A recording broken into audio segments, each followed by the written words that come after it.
संगठन। बात सालों पुरानी है। मथुरा के पास एक सुंदर सा छोटा सा गांव था। उस गांव में एक लकड़हारा रहता था। लकड़हारा रोज सुबह सुबह जंगल में लकड़ियां लेने जाता और शाम को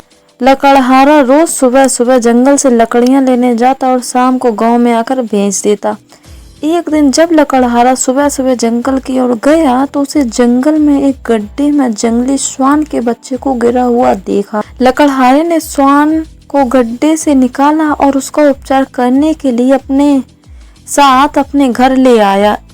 कुछ ही समय में श्वान का बच्चा लकड़हारे के परिवार से बहुत अच्छे से घुल मिल गया। जब श्वान का बच्चा बड़ा हुआ तो लकड़हारे ने सोचा कि श्वान के लिए जंगल का खुला वातावरण ही अच्छा रहेगा, इसलिए अब इसे जंगल में छोड़ देना चाहिए। बस लकड़हारे के सोचने भर की देर थी। अगले ही दिन लकड़हारा श्वान को जंगल में छोड़ आया। श्वान जल्दी ही जंगल के दूसरे श्वानों के साथ घुल मिल गया और उनका मित्र बन गया। कुछ दिन बाद ही लकड़हारे को पता चला कि जंगल में एक बाघ है जो प्रायः श्वानों का शिकार कर उन्हें खा जाता है। अब लकड़हारे को अपने पाले हुए श्वान की चिंता होने लगी।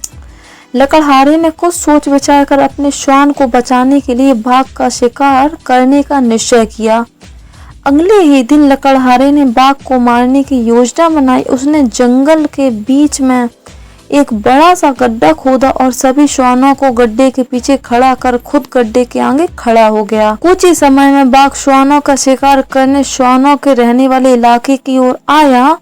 बाघ ने श्वानों को डराने के लिए उन्हें घूर कर देखा और एक लंबी दहाड़ लगाई। श्वानों के साथ लकड़हारा खड़ा था, इसलिए बाघ की दहाड़ सुनकर भी श्वान डरे नहीं और अपनी जगह पर जैसे के तैसे खड़े रहे। तभी बाघ की नजर लकड़हारे पर पड़ी। बाघ लकड़हारे को मारने के लिए जैसे ही लकड़हारे की ओर झपटा, लकड़हारा एक और कूद गया और बाघ सीधे लकड़हारे के खोदे हुए गड्ढे में जा गिरा। बस फिर क्या था, मौका देखकर सभी श्वान बाघ पर टूट पड़े और कुछ ही देर में बाघ को मार गिरा दिया। और इस तरह जंगल का श्वान संगठन बाघ जैसे जानवर पर विजय पाने में सफल हुआ। आई होप आपको इस कहानी से बहुत कुछ सीखने को मिला होगा। कहानी को लास्ट तक सुनने के लिए आपका बहुत बहुत धन्यवाद।